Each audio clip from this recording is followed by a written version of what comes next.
You've sat through it. Bullet points, boring slides, a meeting that felt endless. That software is PowerPoint. But Microsoft didn't build it. They didn't even design it. They just got lucky.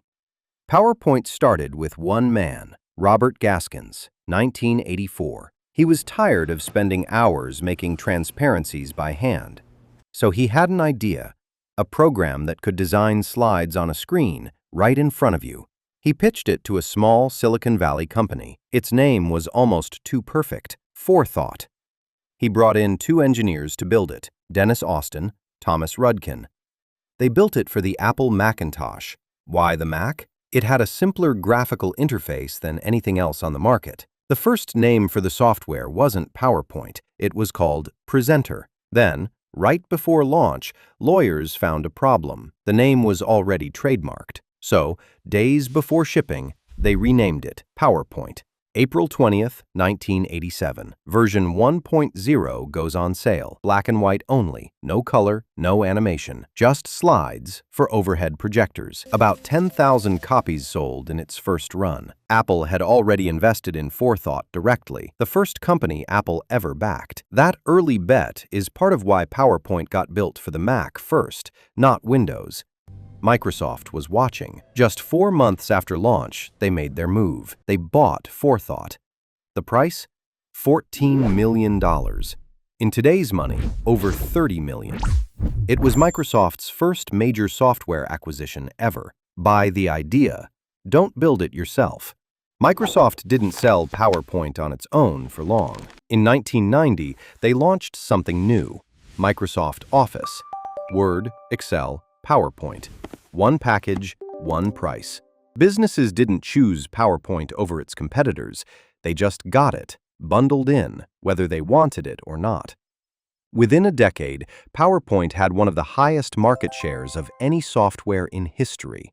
By the late 1990s, it controlled around 95% of the presentation software market. Not because it won a fight, because there was barely a fight to begin with. Then came the hate. By the 2000s, death by PowerPoint was a real, widely used phrase. Yale professor Edward Tufte published a blistering essay calling PowerPoint's format harmful to serious thinking. He didn't stop at opinion. He pointed to a disaster.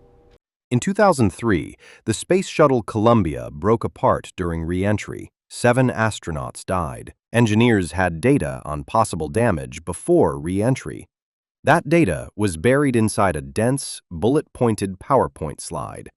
The official Columbia Accident Investigation Board report singled out that slide by name. It said the slide's format helped obscure just how serious the danger really was. The military took notice too. By 2010, top U.S. generals were publicly slamming the software. General James Mattis said, quote, "PowerPoint makes us stupid." General H.R. McMaster had already banned it during combat operations in Iraq. He called it, quote, "an internal threat." The tool built to help people communicate was now being blamed for the opposite. Even in the corporate world, the backlash reached the very top. In 2004, Amazon founder Jeff Bezos banned PowerPoint from senior meetings. His replacement? A 6-page written memo read silently by everyone before any discussion started. Bezos argued bullet points let people hide gaps in their thinking. That policy is still in place at Amazon today, decades later. Despite everything, nothing ever replaced it. Apple launched Keynote in 2003. Google launched Slides in 2006. Prezi launched in 2009 with a completely different, zooming presentation style. None of them took PowerPoint's place.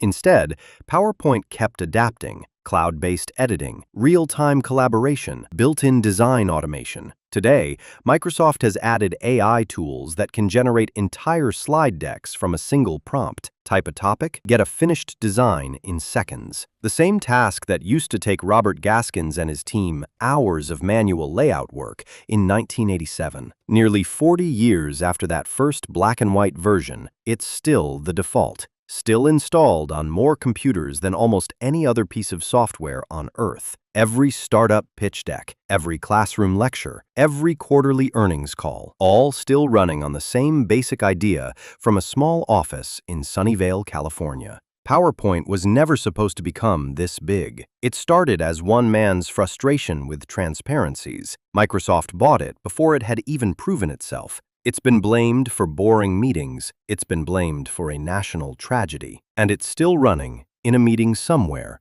right now, as you watch this. Still the most used, still the most mocked, still impossible to escape.